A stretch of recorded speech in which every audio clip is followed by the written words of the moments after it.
you all have families. So part of our Leadership Fredericksburg model is that we focus on work, family, self-balance. And we have a whole session about it. Tell us about your work, family, self-balance with all the things that each of you have going on. You guys can go first. I'll start there. It's challenging, right? So everything is okay, by the way. Conway's currently on a lockdown, but it seems to be just out of an abundance of precaution. So 3 of the 6 children that Robin and I have attend the school there. So I will say for me, the thing that's been, I've not always been great at work-life balance, to be completely honest. I struggled for quite some time when I was in the Marine Corps to do that. In addition to being in uniform, I ended up with getting a master's and PhD, and during the doctoral research, I will tell you, I was probably not the most engaged that I could have been. And when I came out of that experience, I realized I needed to be much better about it. What I've found, though, is that when you find the things that you are good at, and you find the things that you are passionate about, and you find where that the need exists, it no longer feels like work. And I have a partner that has been very, very understanding and has been very complimentary to that, where a day at, I usually start off in my day very early in the morning. I'm a morning person. I do not stay up late at night. If you call me at 10 p.m., I'm already asleep. But I'm up very early, but I enjoy going into sweat early in the morning. I'll get a workout in, but I also usually will instruct a class, and then I'll head up to Arlington, or I'll go do something else. We've been able to balance our life because we have a really good partnership and a very good level of understanding about sort of each roles and what the strengths and weaknesses are.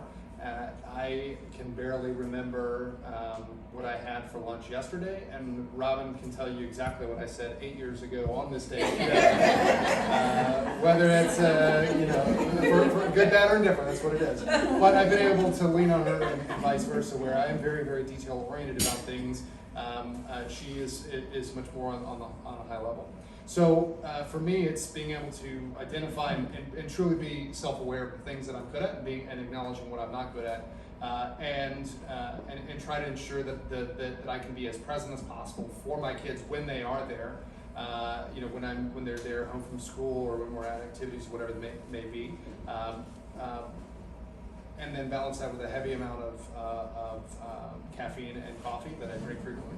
I think that for me, it's been, if I had to summarize what seems like a little bit of rambling, it's having a person that truly understands and helps balance me out.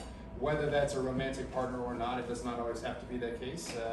It could be a business partner, it could be someone else that you are just good friends with.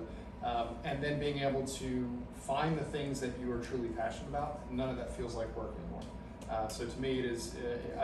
There's not a day that goes by that I don't get up excited to go and solve either some interesting problem, or tackle some new challenge that may exist, or start up some new idea. I'll pause there. I mean, some of the things he said, I think, are really the main points. Who you're with is important.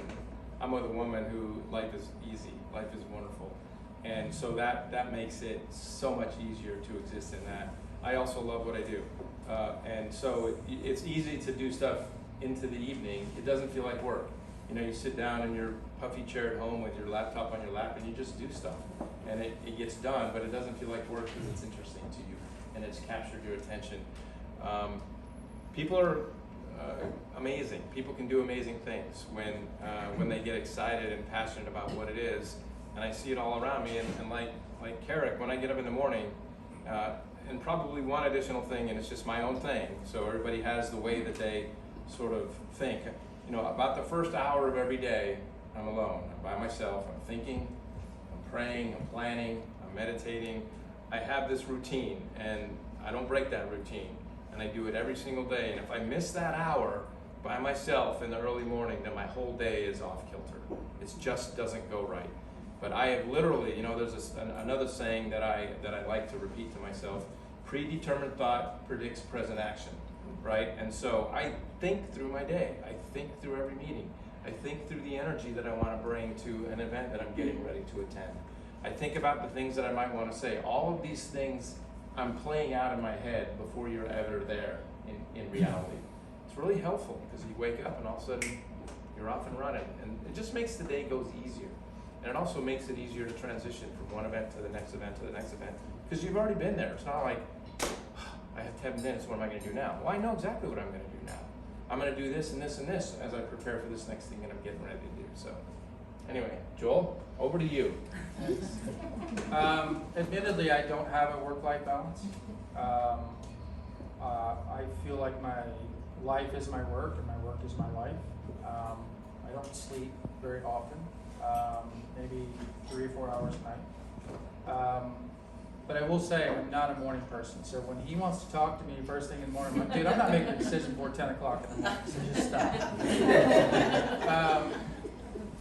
You know, for me, I thoroughly enjoy what I do. I don't have any hobbies. I don't, you know, not because I don't want to have hobbies. I just enjoy work thoroughly. I enjoy getting up. I enjoy doing work. I enjoy the thought process, the challenges that it presents every single day of making decisions. Also, interestingly, I am, unlike Kevin, I am not a planner. I have a vision of where I want to go, and then the rest of it is a very fluid situation, right? It's going to change every single day, and you know, to steal one of Kevin's metaphors, it's throwing that pebble in the pond and watching the ripples. You never know where those ripples are going to go. So for me, it's understanding the vision of what I want to do, where I want to go, and then working that a little bit every single day.